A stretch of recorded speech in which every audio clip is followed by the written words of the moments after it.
Okay, guys. So, Helen and Andromache. Now, Helen. So, it turns out the whole fucking time that the Helen that we've seen isn't really. Okay, isn't really I swear, like no, that. I'm sorry, that's bullshit, dude. Okay. That's such bullshit. I don't know why Euripides did that. Okay, so like, it was Hera, right? Hera got extremely pissed at Aphrodite. Paris, Yeah, Aphrodite. right? And Aphrodite, and fucking makes a woman out of thin air to go with Paris and causes the whole war. Pretty much the whole war being caused because some person got jealous. Yeah. It's like so weird because prior to literally everything we've seen, that was the real Helen that got kidnapped. Like even in his previous play, nothing told us that Helen was nothing. Was a piece of air. I don't know if the ancient Greeks, when this was presented in Athens to the Athenians, I don't know if they considered it canon. It might not be canon. It might just be Euripides' interpretation of Like the I wouldn't story. even say that because like if you read when we read in the Odyssey, like Helen had memories of what happened in Troy. Sure, Yeah. That whole in the Odyssey was super weird. Yeah. So that turns out it's not. Turns out it's just some being that Hera made up. So Menelaus is on his way back, right? On the way back to Argos. The boat gets to Egypt, And they're just stranded there. stranded. Helen that he brought from Troy vanished out of thin air, right? One of his guys told him so. Meanwhile, the real Helen is in Egypt. She was a guest for the previous pharaoh. That pharaoh's dead. His son is taken over, and his son's very possessive over her, right? And wants her to stay. So she bumps into Menelaus. There's obviously that classic ancient Greek thing where you guys know who they are, but they don't know who the other person is. Yeah. And they're trying to figure it out, and the whole time just screaming at the play, being like you got it, like it's Menelaus and Helen, like get together. They finally do, and they concoct Jesus Christ, they concoct a plan Yeah. to escape, right? They decided that one of the men that died, they're gonna say that he was Menelaus, and Menelaus was gonna be somebody else, correct? And Oh no, like they just said, just say Menelaus is dead. and Menelaus you're is one of his dead. men. And we want to bury him at sea. It's like one of the local customs. So she's telling like the possessive son, who's not the pharaoh now, can you let us go? I'll come right back and be your wife and all this. I'll be your daughter then. But I need to emotionally depart with the husband I had before. And he's like, sure. And they escape. The messenger comes back, tells them everything, tells them how they got hoodwinked by going in the middle of the sea, and like Menelaus' men comes in and puts them just kicks them out, right? Kicks them out. Yep. And takes the boat and Sails away. Yeah. So I mean, what you guys think? What do you guys think of it? I thought I kind of like this play, but like it's really hard to get to swallow the pill that Helen, from everything else before, was a piece of air. It's really hard to swallow Look that. about me. It's kind of like a Star Wars Rise of Skywalker type of random plot twist that comes out at you that makes absolutely no sense, right? Like the Emperor being back for no reason. Yeah. So kind of like that. But this is a really big one. Like this is it changes everything we thought about in the. But Paul pointed it out correctly in the Odyssey. She has memories of Troy, which technically makes no sense. Because the real Helen's the one from Egypt, and she wasn't in Troy the whole time. She was in Egypt during this whole debacle. So, did Euripides forget what was in the Odyssey? I don't know. Well, no, or maybe he rewrote it in what he wanted it to turn into. It's like in his previous play with Helen in there was nothing to suggest that she was nothing but air.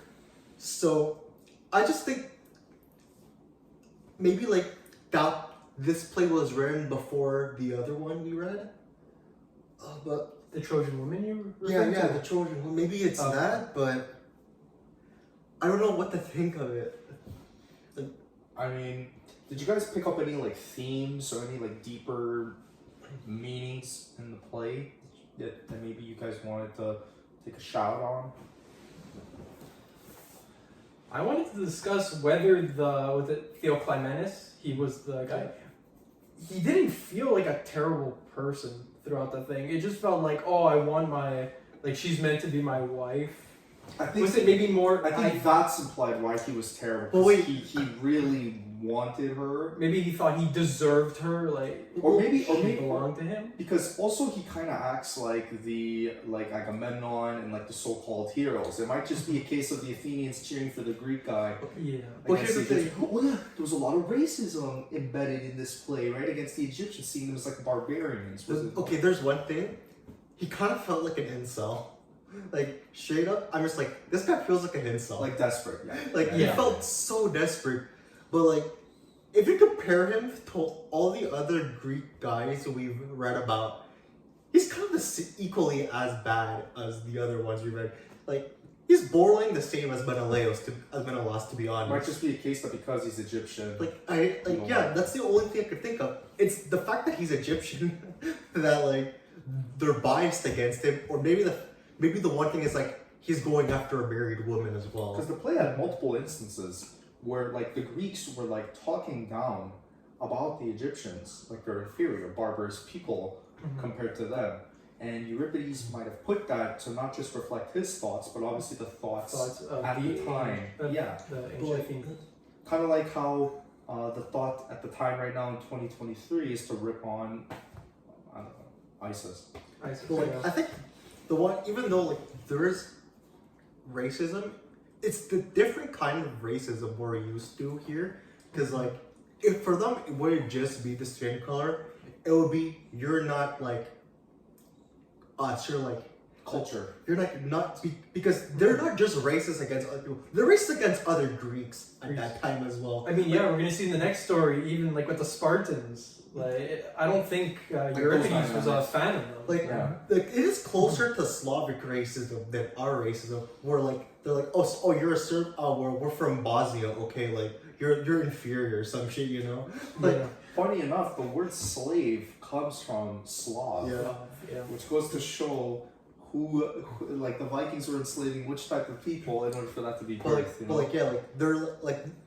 Like it's very often that they're just racist against Trojans, even though they're pretty much the same, like genetically by that point in time. And also, like you would assume they're also speaking the same language as well, so equally sort of weird. And like Egyptians, like what they also believe in Zeus. That's in this point in time either, since they have a prophet that has the endorsement of the gods. That's true. So like they have to believe they're real. So like it is like a very, very old and specific kind of racism. That like unless you're like in very specific places in the world, it's a very hard to like. I've also noticed this other thing as well. Euripides tends to end his plays like with a bow. Like, oh, and they left, and I'm the messenger, and I'm gonna explain to you, Pharaoh, how they left, you know, like kind of like that. Like they accomplished everything that they set out to do. It's not like Helen died on her way to escape, or Menelaus caught something, you know. Well, to add to that, he also ends with, I guess the term would be Deus Ex Machina, where a deity comes in and starts speaking to whoever's left in the story, right? Was it in this one? It was the twins, I think? It was like Helen's brothers, I think. Yeah, they came to talk to Telemachus, saying that Helen's and what's her face is the queen that's married to Agamemnon, Clytemnestra. Because Clytemnestra and Helen are sisters. Oh, I didn't remember that. Yeah, remember? Because Agamemnon and Menelaus are brothers, and they got to have them and their sisters. Oh, okay. And they're twins, like you said. They became gods. Yep. Oh yeah. didn't Hera trick Menelaus at some point at the beginning, saying that the fake Helen is the real Helen, and I'm taking her with me I don't think to he be was- with the rest of the gods? I think he was tricking everyone because, like, if you ignore the thing in the Odyssey, everyone thought she was the real Helen. So, like, that breaks too much. That breaks too much of the canon for me to understand it. Yeah. I literally just saw it as like a rescue story. Like, it was, if you ignored that, it's actually like a pretty decent story. Like, I actually liked it. Like, they could have just made them the real Helen, you know? And I don't think it would change much. Be the real Helen gets stranded with Menelaus, and And then he comes to save her. Like, I don't think that would be a tough pill, or it wouldn't even be that hard for ancient Greeks to swallow.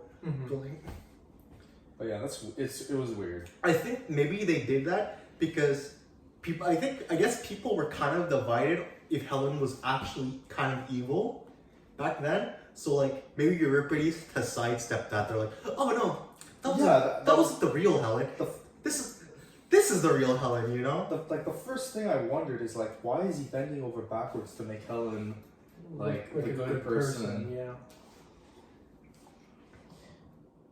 For a guy who had like a streak of being misogynistic, he has like a pretty deep way of like writing his women. It's weird because he has like compared to Aeschylus, he actually is much better at writing women and their issues and how it relates to them. And the thing, like the biography specifically stated that he didn't like women, which is weird. It's just weird. Maybe he was an incel as well. An incel who like understood like to put himself and an incel who can sympathize with women. That's really weird. Really weird. It's really hard. Like again, I could have come up with so many themes if this was the real Helen. Like I could have said, hey, maybe we should like judge women based on like who they are and not what happened to them. But you can't make that argument when that's not the real Helen. When the real Helen was a fucking piece of air. Oh god. I think it also brings into like conflicts of identity as well because of that. He also makes you even more sympathetic by making her like sympathize, making her be like, oh my god, all these people that died for me, right? Throughout the play. So I don't know, it just makes me wonder why Euripides is trying to portray her in such a positive light. Helen is objectively the hero in this story. She's the one that did most of the work. Yeah.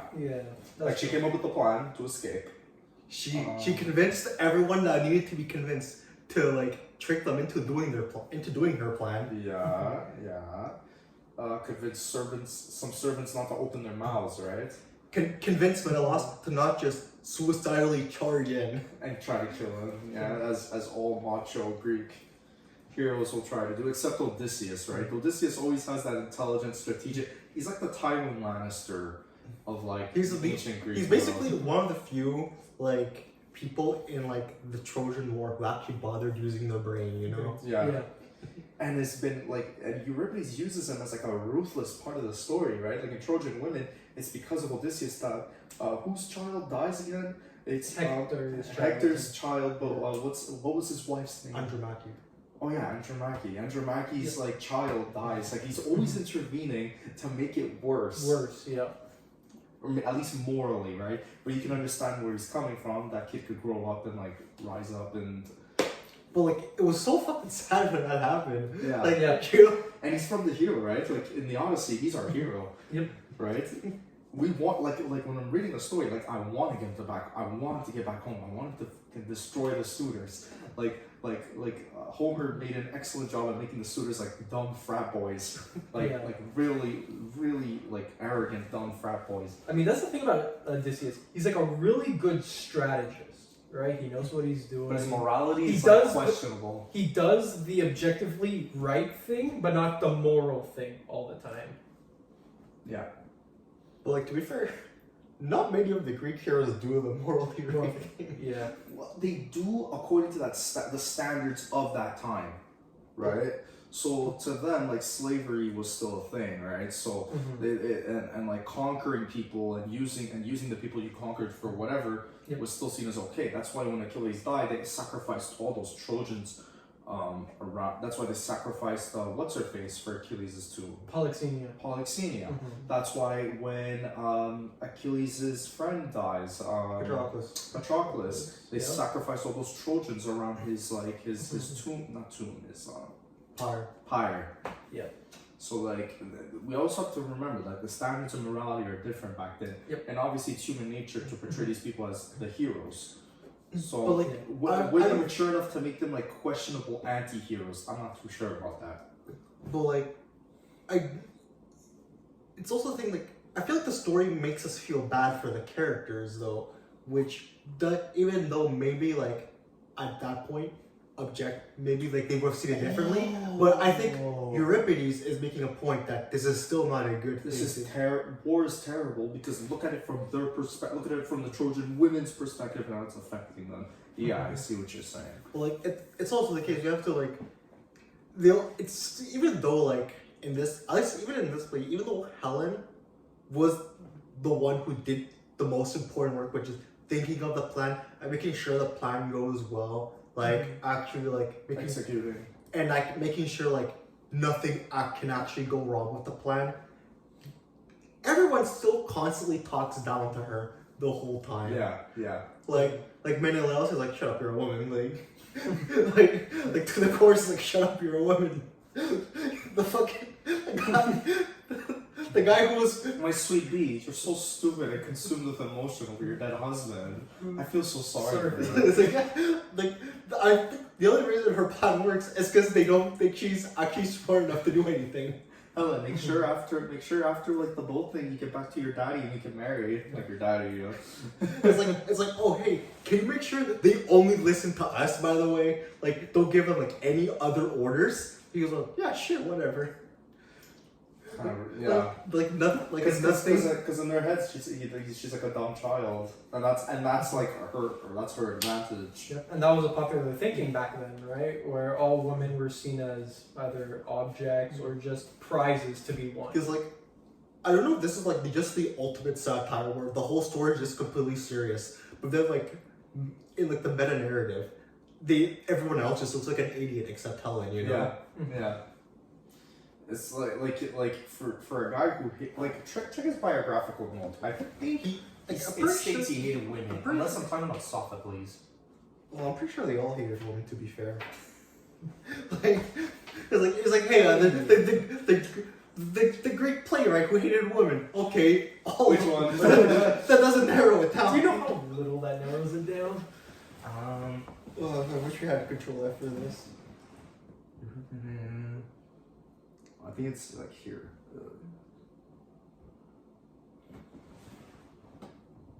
According to these stories, he wore a long beard, he lived much alone in his society. And did not like women. Where?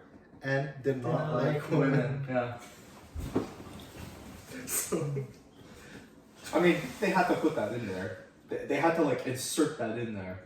So maybe he just really hated. Maybe his hate was like another level. But like, that's weird because he writes the best women though. He writes like complex women. Maybe that's why it's a tragedy. Because in his eyes, powerful women are actually the nightmare, right? That's like worst case scenario, right? Oh no, this woman is super powerful and she has a happy ending. That's terrible. That's prevent that. That's the tragedy. Yeah. You never know. Okay. Anything else? Again, this was one of the plays that was really hard to come up with themes with, since it literally just seemed like a backyard story about Helen and it almost felt like fan fiction, you know, of the Trojan War. Like,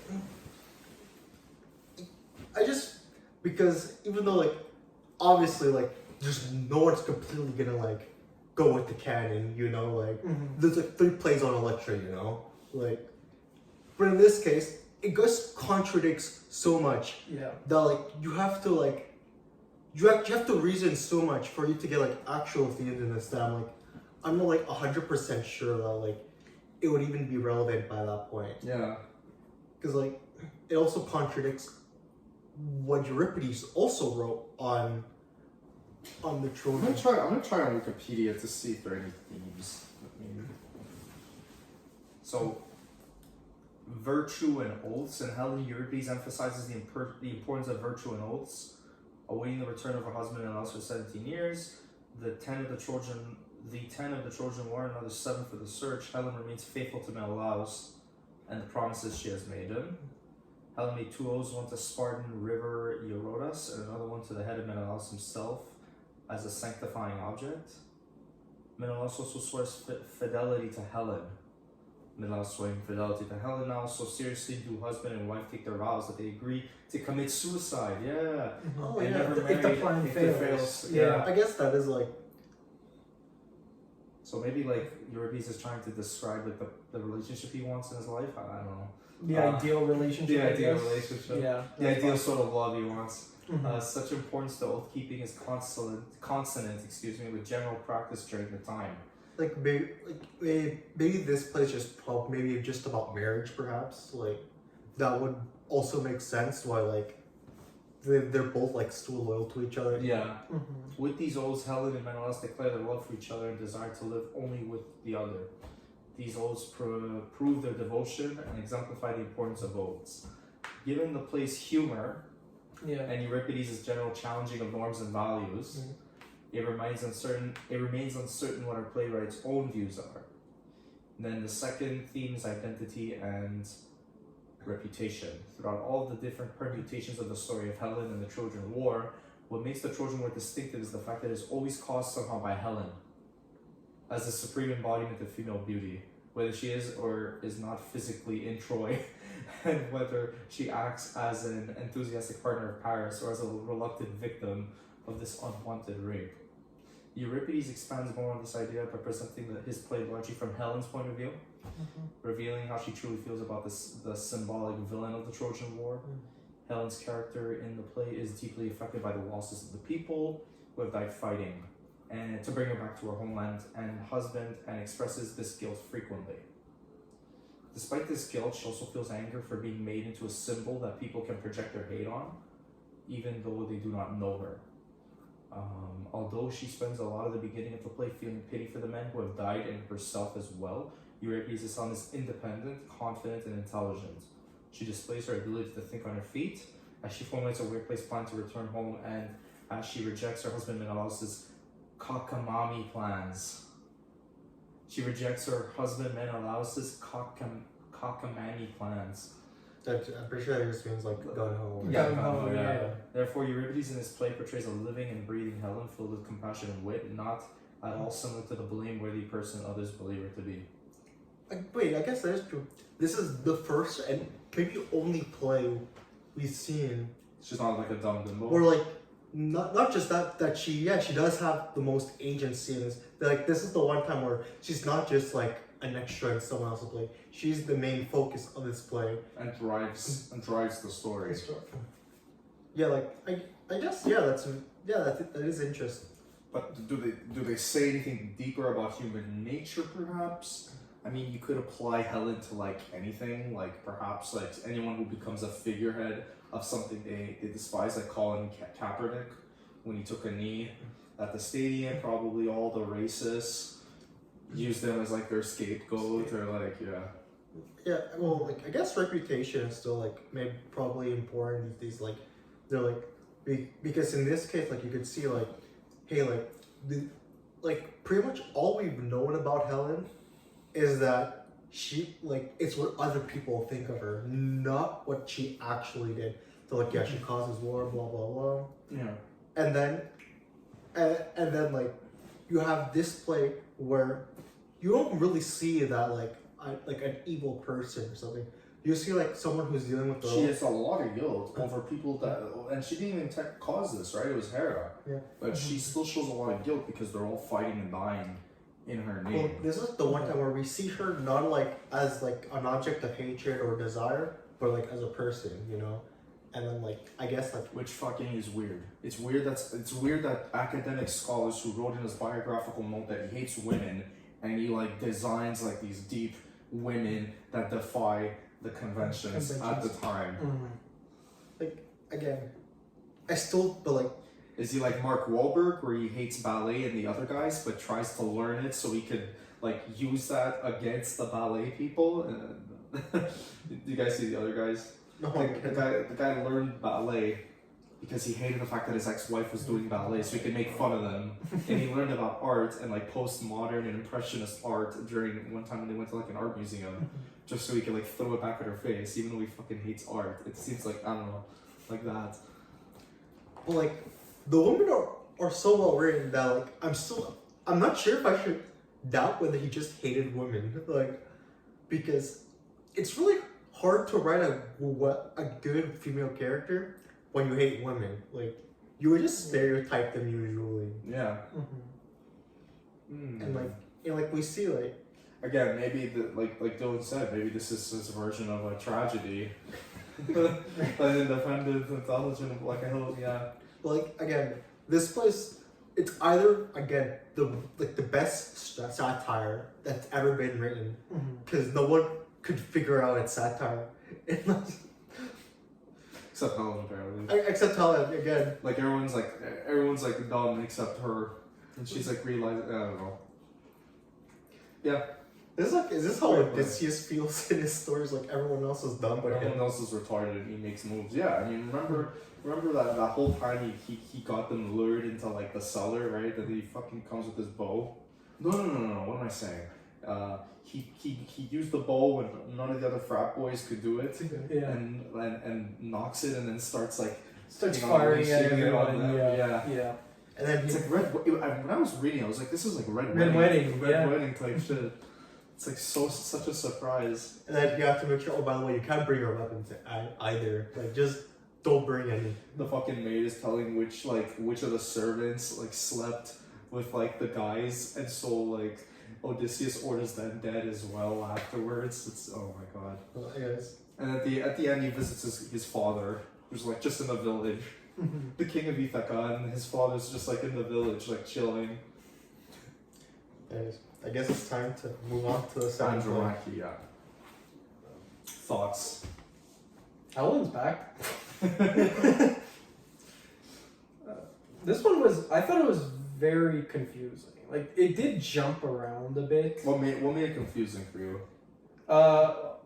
Because I think the way the story progressed was a little quick, and then at the end, Orestes out of nowhere appears. And it's like, hey, I'm gonna be part of this story, and then runs off with. I'm gonna be the villain. I'm gonna be the villain. I'm gonna be the bad guy this time. Yeah. Yeah. And then another Deus Ex Machina. Yeah. Bro, Deus Ex Yeah. Deutsch. I was gonna say Deutsch Ex Machina because D whatever. Deus Ex Machina shows up. Yeah. Who was it? It was Athena? No. No, it was Thetis. Yes. It's like yeah, sure, everything sucks, but you're God now, so. Oh my god, because Hermione was being a little B word, right? Yeah. Okay, She was jealous. She was like a huge B word. Okay, by the way, before we continue, am I the only one who thought of Harry Potter every time? Hermione. Yeah. Like the whole time. I'm like, but at the same time, this is probably where J.K. Rowling got Hermione. Hermione. In Well, a it's sick just- twist of irony. But like every time she's speaking, I could only think of it in a British voice, you know? Emma Watson's being like a little fucking B word. Yeah. I mean, it's not a common name, Hermione, right? And if it is, it's because someone named it after Harry Potter. Yeah. That's like one of the. But yeah. Oh no. Like just being jealous of Andromache is like getting closer to Menelaus, right? No, not Menelaus, Neptolemos. Yeah, Neptolemos. Neptolemos. By the way, he got shafted. He didn't do anything in this play, then just gets killed. Killed, yeah. Like, he did nothing. Listen, bro. He hates women, Euripides. Let's he hates women, right? But it's not like the woman killed to kill it. It was Orestes who killed him. Because Hermione randomly gets fucking Orestes, right? Yeah, I think they fall in love, right? And they Yeah. Yeah, it's Well, so- it's because So Orestes, random. like Hermione was originally supposed to be Orestes' bride, but then Menelaus just gave him to Neptolemos for some reason, probably because of Achilles, I think. And then And then like Andromache is like getting close. I want her dead, and I want her son dead. I think it's because like what Hermione was having trouble having children as well. Yes, and Andromache was like having kids. So in typical, why get jealous? Because she felt like she was gonna get replaced maybe. But I think towards the end, like when they catch them in like their crimes, right? I think somebody points out to her like, you were never gonna get replaced, you moron. She's like a slave, right? Like you had allowed your jealousy to like get the best of you. I think it was either Menelaus that said it or maybe Thetis at the end. I think it was the chorus. Oh, maybe it was the chorus. I think it was the chorus. Like I remember one group or like person like pointed out like how ridiculous she was being. But you can understand her emotion, but again, it's like it's another common thing in Greek mythology that might have been a reflection of like real life. Is like women, like the jealous stepmoms or jealous like girls that are like jealous that feel like their position is not good, so they gotta like try to get rid of the other girl. I think the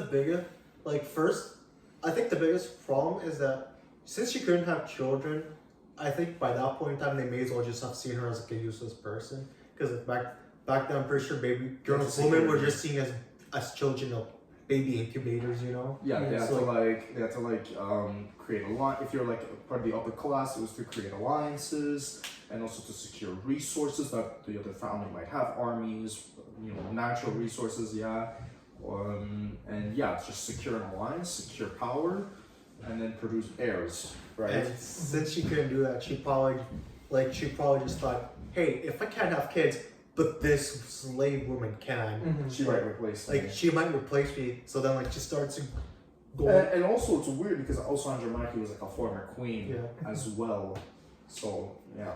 But then she probably just started lashing out a lot. You know? Yeah, she was probably very insecure about that. Very jealous that someone else was able to have a child while she couldn't. So then she's like, oh what? Well, the wife of her biggest enemy is here. And are you just okay with her child being on like the king, and then she just used every argument she could on the Ptolemus, right? Yeah. To convince she even convinced her father's like, hey let's just kill Andromache and her son, you know. I said that so casually. And then he's like, oh yeah sure. And then if it wasn't for the fact, but at first Menelaus wanted to kick them out, right? Yeah, he was kicking them out, like, oh, be gone. Why? My daughter wants you gone. You're like threatening her position. Leave. It's not fair. Leave. Okay. Andromache, even though you would think that she would harbor animosity towards all these Greeks, and yet she's pleading with Ptolemus, you know what I mean, trying to be oh my God, protect me, against her. It was Peleus as well. Yes, trying to play that dynamic. I think there was also parts where she was saying, "Oh, I used to be a queen, and now I'm a freaking slave." Well, to be fair, she was there was not really a good ending for her, to be fair. Well, yeah. Well, the best ending she might have hoped for is getting Ptolemus to kick out Hermione and making her his wife, legitimizing his son. Well, Andromache died again. Yeah. Mm-hmm. Right? She died. She died, right? No. Or was it just Ptolemus? I think it was Neptolus. I don't recall them just saying Andromache died. And Hermione accuses Andromache of practicing witchcraft just to make her barren and attempting to turn her husband against her to displace her. Just check if Andromache died. Learn your newfound place, she demands. She condemns the Trojans as barbarians who practice incest and polygamy. Their agon continues in a series. When Menelaus arrives and reveals that he has found her son, Andromache allows herself to be led away. The intervention of the age Peleus saves them. Orestes, who has contrived the murder of Neoptolemus at Delphi, and who arrives unexpectedly, carries off Hermione, to whom he had betrothed before Neoptolemus had claimed her. The murder of Neoptolemus by Orestes and men of Delphi is described by detail. No, she doesn't die. Andromache doesn't die. Okay, no, she didn't. Neoptolemus dies. Yeah, no. I recall that. By the way, she gave another child out of nowhere. By the way, in this. Book. Yeah, she was still birthed another kid. Like, yeah. And the fact that she had birthed another kid, like, that's what threatened Hermione the whole time. Wait, was that also Hector's child? No, I think it was. No, it was Thomas's. Yeah. It had to be. Oh wait, didn't Pellus, like, kept whining that his line just ended? So, like, I'm pretty sure that implies that Neptolemos, that wasn't the father. Since you would have said, oh, at least I got that. Maybe, yeah. Or maybe like they take legitimacy really seriously. Perhaps. But I think what was the whole lesson? I mean, don't be like Hermione, because that caused like the. But it wasn't even Hermione. It was like Orestes. Like Hermione would have just died or like just been kicked out. Yeah. If it wasn't for Orestes. Like why did he murder Neoptolemus again to get Hermione? Yeah, I think that's it because I guess by that point he wanted Hermione to be his wife by that point. Yeah. So he's like, okay, well I'll just take her and maybe like to make sure there isn't like another war or something, he kills Neoptolemus or something. Yeah, at Delphi. They were like it was like they were hidden, it was like masqueraded, and then they revealed themselves. I guess maybe one thing we could think of is like the effects of paranoia on someone, you know? Like, it's like completely destructive and again, like people get hurt. But in this case, Hermione's not, Hermione kind of gets screwed over, but she ends up with Orestes, who was also a king by that point. Mm-hmm. So this happens after the Oresteia, right? it should, I think so. I thought it was before. It wasn't 100% clear, like the timeline. I think it was perhaps before the Oresteia, because we have seen that Euripides doesn't 100% follow the canon as well. Thetis appears and divines the future for Neoptolemus' corpse. Peleus, Andromache, and Molos. I don't know. It could be after. Yeah, could be after. I mean, it would make sense after, no? Because if he runs away with Hermione, wouldn't we see her in the Oresteia? Perhaps. Yeah. Unless there's like a you're a split in time that we don't know about. Also, Euripides doesn't care about the canon as we've seen. That is also true.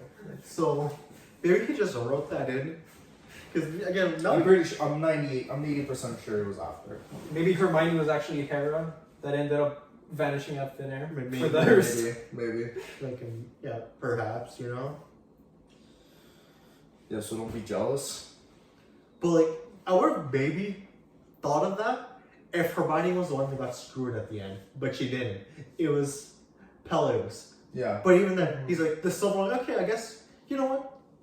Yeah, even though like your family died, you're God now, so it's fine. Yeah, it's alright. Like, I guess like everyone kind of got what they wanted at the end. Andromache, I guess, like doesn't have a lord anymore, so I guess she could just do whatever the fuck she wants. Hermione's like actually with someone who actually wants to fuck her, and Peleus became a god. Neptolemos got fucked in the end, I guess. Yeah, he got fucked. He got fucked the most. I guess. Don't have two side chicks. That's the lesson. don't have two women. Yeah, that's the lesson. Just stick with one, you know. Stick with one. Yeah, and if she's barren, just kick her out. Don't make it a dynamic where you have a slave. You got a kid from the slave, and yeah. Again, even though I like these plays more, they're not as deep as Sophocles' or like Aeschylus'. Like, again, Helen was so good to actually be was so close to being so fucking good. I agree. So close.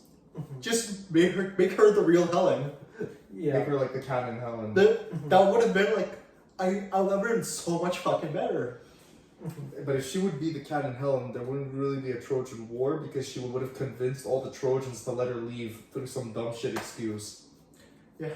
Let me go on my ship. It's like custom that if you let me go on your ship, you're gonna like win. don't know. Just make something You know, up. he's like, don't worry, I'm just gonna survey the battlefield. Give me like the best By water, like on a boat. give me the best chariot. Oh, and by the way, give me one of the Spartan prisoners. You have to worry, like he'll follow my orders, you know. And we Yeah, like Trojan, like Priam, order all your men to like follow me no matter what, without question. Right now, do it. Paris, tell them to do it.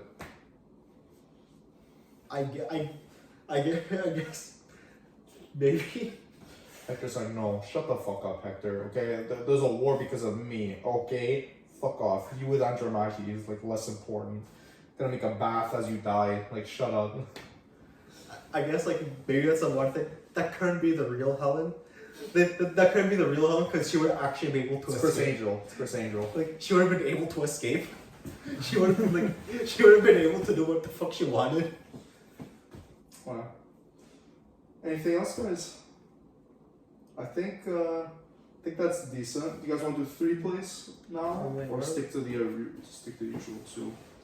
Let's just like see what plays. At this point, It depends. Since we're Tuesday, if we do it for Saturday or just or like Saturday or Sunday. Sunday, it's up to you. We could move to 3, but keep in mind we have But we could do Saturday. I wouldn't actually. Saturday would be perfect. so 3 books for Saturday. Yeah, 3 plays for Saturday. Okay. Wait, I can't. I'm pretty sure I can't Saturday because I'm pretty sure people are coming over.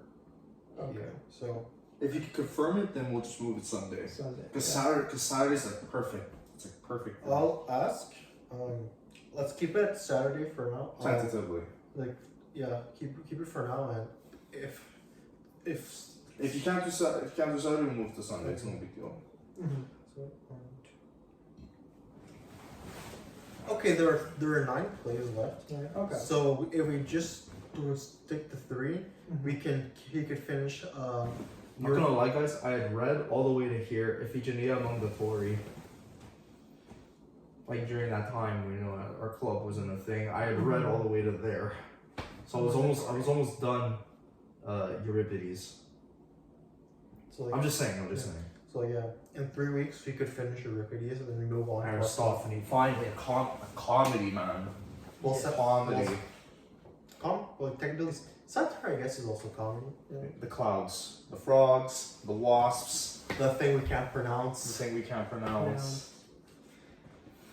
So yeah, for next week it's Electra, the Bacchantes, and Hecuba. Yeah. Cuba. Okay. Hecuba.